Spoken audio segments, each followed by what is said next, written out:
Hello বন্ধুরা, চলে এসেছি নতুন একটি ভিডিও নিয়ে। আজকের ভিডিওতে আমরা আলোচনা করতে চলেছি 2024 ডাব্লিউবি কনস্টেবল 21,000 নিয়োগ নিয়ে। কিভাবে আমাদের পশ্চিমবঙ্গের সরকার ভারতীয় বিচার ব্যবস্থা 21,000 ছেলেমেয়ের ভবিষ্যৎ নিয়ে কী করে ছেলেখেলা করেছে, কী করে তাদের স্বপ্নটাকে একেবারে মেরে ফেলেছে, সেই বিষয়টা নিয়েই আজকে এই ভিডিও। যারা চ্যানেলে নতুন চ্যানেলটিকে অবশ্যই সাবস্ক্রাইব করে রাখবে, পাশে থাকা বেল আইকনটি প্রেস করে রাখবে এবং লাইক কমেন্ট শেয়ার করতে ভুলবে না।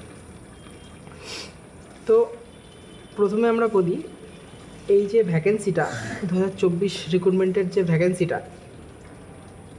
সেই ভ্যাকেন্সিটার জন্যও লাস্ট যে ডব্লিউপি ভ্যাকেন্সিটা 2020 সালে এসেছিলো। তো 2020 সালের পর নতুন ভ্যাকেন্সি আসতে আসতে প্রায় 4 বছর লেগে গেছে। ঠিক আছে, 2024 মার্চ মাস নাগাদ নতুন ভ্যাকেন্সি এসছে। তো সেই ভ্যাকেন্সিটা এসছে। এবার সেই ভ্যাকেন্সিটা আসার পরে 2025 নভেম্বরে সেটার এক্সাম হয়েছে, 10 তারিখে। জানুয়ারিতে মাঠ হয়েছে, অর্থাৎ পিএমটি পিইটি, এবং ফেব্রুয়ারির 15 তারিখের মধ্যে ইন্টারভিউ প্রসেস যা ছিল সেগুলো কমপ্লিট হয়ে গেছে। 20 তারিখে রেজাল্ট আসার কথা ছিল, কিন্তু রেজাল্টটা এখনও পর্যন্ত পাবলিশ হয়নি। এবার এটা আমরা কোন সরকারের কথা বলছি? টিএমসি সরকারের কথা, অর্থাৎ মমতা বন্দ্যোপাধ্যায় একটা সময় একটা কমেন্ট করেছিল। তার কমেন্ট বলতে তার স্টেজে একটা ভাষণ দিয়েছিল যে পরবর্তী যদি আমরা নতুন সরকার হিসেবে টিএমসিকে আনো, তাহলে ডবল চাকরি দেবো। এই মানে একটা নির্দিষ্টভাবে যদি বলি, সরকার সিঙ্গেল চাকরিও দিতে পারেনি। একটা সময় সে ভাষণেও বলেছিল যে 2 কোটি, পশ্চিমবঙ্গে 2 কোটি চাকরি দিয়েছিল। 2 কোটি ভ্যাকেন্সিই বেরোয়নি। অ্যাকচুয়ালি যদি বলা হয়, খুব 50,000ও ভ্যাকেন্সি বেরোয়নি। ভ্যাকেন্সি বেরিয়েছে শুধুমাত্র পুলিশ রিক্রুটমেন্টে 2020 সালে, 2017 সালে, এরকম কিছু বা কলকাতা পুলিশের কিছু সিঙ্গেল ভ্যাকেন্সি বেরিয়েছে। এই সরকারটা তো একরকম গেল। সেই সরকার আমাদেরকে ডবল চাকরি তো দিতে পারেনি, সিঙ্গেল চাকরি তো দিতে পারেনি। তাহলে সেই সরকার আমাকে দিয়েছে কি? দিয়েছে রূপশ্রী, দিয়েছে কন্যাশ্রী, দিয়েছে যুবশ্রী, দিয়েছে যুবসাথী, এরকম নানা ধরনের প্রকল্প দিয়ে সেই সরকার মানে টিএমসি সরকার যেটা দিয়েছে সেটা হচ্ছে ভাতা। আর কিছু বছরে পুলিশের চাকরি দিয়েছে, আর কোনো চাকরি দেয়নি। যাই হোক, 2020 সালে ভ্যাকেন্সিটা রিক্রুটমেন্ট হওয়ার পরে 2024 সালে যে ভ্যাকেন্সিটা এসছে, সেই ভ্যাকেন্সির রিক্রুটমেন্টটা যদি করে দিত, অন্তত সেই সরকারেরও হয়তো শেষের দিকে সিট সংখ্যা কিছু বাড়তো। যেখানে এখন হচ্ছে টিএমসির যে সিট সেটা হচ্ছে 81টা। যাই হোক, সেখানে দলটা যা হয়েছে। সেই সরকারের উচিত ছিল যে ভোটের আগে রিক্রুটমেন্ট প্রসেসটা কমপ্লিট করানো। যাই হোক, সে সেটা করেনি। তার ভুল যে 15 বছরের শাসন।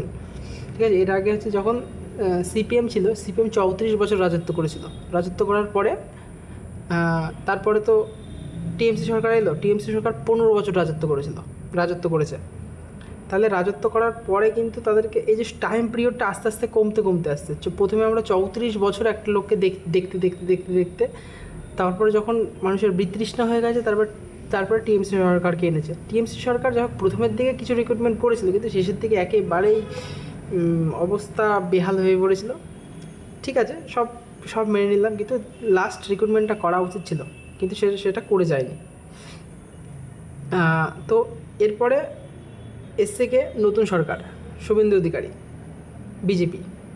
আমরা এতদিন রং ছিল সবুজ, সেটা আমরা পাল্টে করলাম কি? কমলা।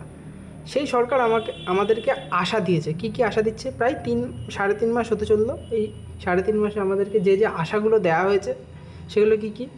20,000-এর উপরে পুলিশ রিক্রুটমেন্ট হবে, 1 লাখ টিচার রিক্রুটমেন্ট হবে, পঞ্চায়েত রিক্রুটমেন্ট হবে। আর সবচেয়ে রিক্রুটমেন্ট হবে, এটা একটা বিষয়, রিক্রুটমেন্ট হবে, কোনো নোটিফিকেশন বেরোবে না, রিক্রুটমেন্ট কিন্তু হবে। তারপরে হচ্ছে সবচেয়ে বড় যেটা লেটেস্ট লেগেছে আমার, সেটা হচ্ছে এটা ফর্ম ফিল আপ ফ্রি। এরপর এই মুহূর্তে থেকে রাজ্য সরকারের যতগুলো ফর্ম বেরোবে সমস্ত ফর্ম ফ্রি। অথচ এই কমিটমেন্টটা করার 3 মাস হতে চললো, 3 মাস থেকে 3.5 মাস, অথচ এখনও পর্যন্ত সিঙ্গেল একটা নোটিফিকেশান বেরোয়নি কোনো সরকারি রিক্রুটমেন্টের, সিঙ্গেল নোটিফিকেশান বেরোয়নি। অথচ সরকার আসার পরে আমাদেরতে যে প্রবলেমগুলো সৃষ্টি করেছে কি? প্রথম কথা, ডব্লিউপির যে রিক্রুটমেন্ট, সেই রিক্রুটমেন্ট প্রসেসটা কমপ্লিট করেনি এখনও। দ্বিতীয় প্রবলেম কি? ওবিসি ক্যান্ডিডেট ওবিসি যেটা 17% ছিল সেটাকে 60% করেছে। তুমি নতুন রিক্রুটমেন্ট যেটা আনবে সেটাতে তোমার যা ইচ্ছা তাই করতে পারতো, কিন্তু পুরনো রিক্রুটমেন্ট নিয়ে ছেড়ছাড় করা উচিত হয়নি। তারপর এরপরে যেটা করেছে সেটা হচ্ছে এসআইআর লিস্ট বার করে, যাই হোক ভোটার লিস্টগুলো বাদ করেছে কিছু। যারা যোগ্য তাদেরকে অবশ্যই ভোটার লিস্টে আবার পুনরায় ফেরত আনা উচিত। সরকার সেদিকে কোনো এই সাধারণ মানুষকে এই সমস্ত প্রবলেমে ফেলেছে। এবার যে নতুন ভ্যাকেন্সি আসবে করে একটা আশা দিয়ে রেখেছে, কিন্তু আসেনি। সরকারের যেটা মানে প্রতি সরকারই যেটা করে একটা আশা দিয়ে রাখে, কিন্তু আশাটা ফল পায়নি। এরপরে কিন্তু এই গত 3.5 মাসে আমরা কী পেয়েছি? গত 3.5 মাসে আমরা যেটা পেয়েছি সেটা হচ্ছে শুধুমাত্র অন্নপূর্ণা ভাণ্ডার, কৃষক বন্ধু প্রকল্প, এই সমস্ত প্রকল্প। আর যুবশক্তি প্রকল্পটা আসবে করছে, হ্যাঁ সেটা দেবে, আমি বলছি যুবশক্তি প্রকল্পও দেবে। সামনে পঞ্চায়েত ভোট, সেই ভোটের আগে যুবশক্তি প্রকল্প আর নতুন রিক্রুটমেন্ট সেটা আসবে, যদি আসে। এইটা হচ্ছে এই আমাদের নতুন সরকার আমাদেরকে যেভাবে আমাদের বাসটা দিয়ে যায়। এরপরে বলি ভারতের যে বিচার ব্যবস্থা, কলকাতা হাইকোর্টের যে বিচার ব্যবস্থা, সেই বিচার ব্যবস্থায় তো আরেক লেভেল উপরে। কিছুজন আছে যারা না বুঝে না শুনে কিছু ইউটিউবারদের উস্কানিতে যারা কেস করেছে, সব ঠিক আছে। তো মাননীয় জাজ, আমি নাম নিচ্ছি না, তিনি কি বুঝে যে প্রথমবার একবার 20 তারিখের আগে যে কেসটা ছিল সেখানে একবার ফেব্রুয়ারি মাসের, সেখানে একবার স্টে অর্ডার জারি করে 6টা মাস তো খেলো। এই 6 মাসে ডব্লিউপি যে চাকরি প্রার্থী এদের যে বেতন, সেটা যদি 21,700 টাকা করে হিসাব করি, 6 মাসে প্রায় 1,32,200 টাকা। ঠিক আছে, অন্তত যদি রেজাল্টটা পাবলিশ করে রাখতো তাও তো একটা ক্যান্ডিডেটদের একটা আশা থাকতো যে একদিন না একদিন সরকার রিক্রুটমেন্ট করবে। না রেজাল্ট দিল, না কিছু দিল। আর কেসের পর কেস, দিনের পর দিন সেই কেসগুলো ঝুলতে থাকছে। আর ডেটের পর ডেট। এর আগে যেটা হচ্ছিল যে অন্তত ডেটগুলো যে দেখা হচ্ছিলো যে অন্তত 1 সপ্তাহ অন্তর, আজকে সোমবার, পরবর্তী সোমবারের ডেট দিচ্ছিলো। আর এখনকার যে ডেট সেগুলো আজকের এই মাসের কেস, পরে ওই মাসে লাস্ট যে ডেট দেওয়া আছে সেটা সেপ্টেম্বর মাসের 11 তারিখ আর সেপ্টেম্বর মাসের 30 তারিখ। এই দুটো ডেটের মধ্যে কেস মেটা সম্ভব না। ঠিক আছে, এই দুটো ডেটে কেস মিটবে না। এবং তারপরে যে ব্যাপারটা হবে কি, দুর্গাপুজো প্রায় অক্টোবর ডিসেম্বর যাবে, তারপরে 2000 রিক্রুটমেন্ট যদি হয় সেটা জানুয়ারিতে হবে। মানে এটা এই যে শুভেন্দু অধিকারী যে কমিটমেন্টটা করেছিল যে পুজোর আগে 16,000 পুলিশকে রাস্তায় নামানো হবে। কীভাবে নামানো হবে? আর প্রথম কথা 16,000 পুলিশ, তিনি এটাও বলেছেন না, এত কি বলবো, একটা মুখ্যমন্ত্রী একটু জেনে শুনে কথা বলা উচিত। সে বলেছিল যে 16,000 কলকাতা পুলিশ আর 4,000 কলকাতা পুলিশ আর 12,000 ওয়েস্ট বেঙ্গল পুলিশ ট্রেনিং করে রেডি। কলকাতা পুলিশের যদি বলি, কলকাতা পুলিশের শুধুমাত্র প্রিলিমস হয়েছে, এখনও ফিজিক্যাল বাকি আছে, মাঠ বাকি আছে, মেন্স বাকি আছে, ইন্টারভিউ বাকি আছে। ডব্লিউপির যদি বলি, ডব্লিউপির ফাইনাল প্যানেলটাই দিতে পারিনি এখন। তাহলে আবার ট্রেনিং করে রেডি বলতে কী বোঝানো হলে জানি না। মানে সরকার শুধু চাই সাধারণ মানুষকে ভাতা দেবে, একটা গোটা মুরগি সামনে ঝুলিয়ে রাখবে আর একটু করে পালক ছড়াবে, আর কিছু দেবে না। কোনো সরকারই চায় না চাকরি দিতে। এবার যেটা বলি যে এই যে তারিখের পর তারিখ, এতে ডব্লিউপি যে ক্যান্ডিডেট 21,000 ক্যান্ডিডেট, তাদের মুখের দিকে যদি একবার আপনি তাকিয়ে দেখেন, তাদের যে স্বপ্ন, আশা, আকাঙ্ক্ষা সব দিনের পর দিন ধূলিসাৎ হয়ে গেছে। তো একটা কথা বলি, যারা 2000 মানে লাস্ট মানে পুরো কমপ্লিট রিক্রুটমেন্ট হয়েছে 2020 সালে ডব্লিউপির, আর 2023 সালে কেপি কনস্টেবলের একটা রিক্রুটমেন্ট হয়েছিল। যা আমি যদি বলি 2020 সালে এমন তো কিছু ক্যান্ডিডেট ছিল যারা ফাইনাল মেরিট লিস্ট থেকে বাদ গেছে, তাদের 6টা বছর ওয়েট করতে হয়েছে নতুন রিক্রুটমেন্টের জন্য। ঠিক আছে, মানে 6 বছর পুরো কমপ্লিট, যদি ইন্টারভিউ পর্যন্ত ধরি 6 বছর নষ্ট হচ্ছে। 2023 সালের যদি বলি, এখনও পর্যন্ত যারা কেপি কনস্টেবলে ফেল করেছিল তাদের 3 বছর নষ্ট হয়েছে। 2024 সালে যারা এই যে আমরা যারা নিউ রিক্রুটমেন্ট যদি বলি, যারা যারা নতুন ক্যান্ডিডেট, তাদের যদি বলি, তাদের 2.5 বছর নষ্ট হয়ে গেছে, প্রায় 2.5 বছর। এখনও তারা কোনো নতুন ভ্যাকেন্সি পেয়েছে না, এই রিক্রুটমেন্টটা কমপ্লিট হচ্ছে, কিছুই হয়নি। এবারে 21,000 ছেলেমেয়ের যে স্বপ্ন, সেই স্বপ্নগুলো নানা ধরনের স্বপ্ন হতে পারে, এক একজনের কারো হচ্ছে বোনের বিয়ে দিতে পারছে না, কারো বাবা মা অসুস্থ, ভালো চিকিৎসার প্রয়োজন, কারো ভাইয়ের পড়াশোনা রয়েছে, কারো জমি জায়গা কিনতে হবে, বাড়ি করতে হবে, গাড়ি কিনতে হবে।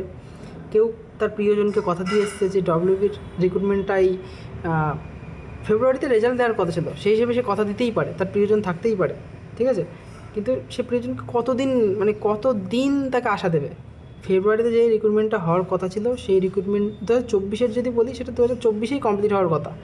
সেখানে 24 গেল, 25 গেল, 26 চলে যেতে লাগলো, তা সত্ত্বেও 3 বছর হতে চলছে প্রায়, তাও রিক্রুটমেন্টের নিয়োগের কোনো কথা কারো মুখে নেই। সরকার শুধু ভাতা দিচ্ছে, আমরা ভাতা নিচ্ছি, মানে আর কিছু বলার নেই।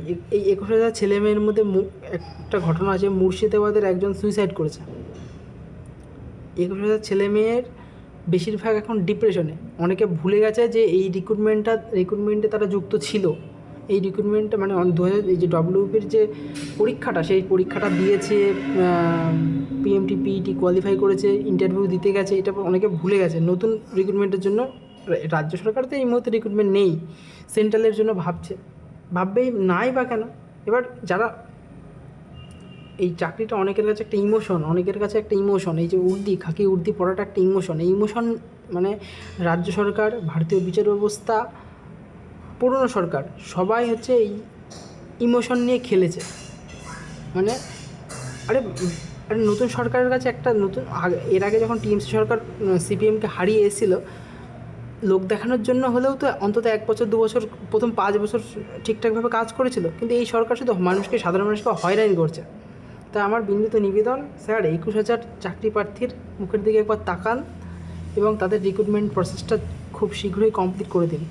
নয়তো এই 21,000 ছেলে মেয়ে মানে তাদের পরিবারের সংখ্যাটা একবার ভাবুন, প্রায় 1 লক্ষ প্রতি পরিবারে। যদি ভাই বোন মা বাবা এদের সকলকে ধরি, 1 লক্ষ হয়ে যাবে। তো এই 1 লক্ষ জন মানুষের যে আর্তনাদ, সেই আর্তনাদটা একবার শুনুন, ভাবুন এবং তাদেরকে রিক্রুটমেন্টটা করার চেষ্টা করুন, এই আমার আবেদন। যদি কিছু কটু কথা বলে থাকি, যদি কারো খারাপ লেগে থাকে, তাহলে তার জন্য আমি ক্ষমা প্রার্থী।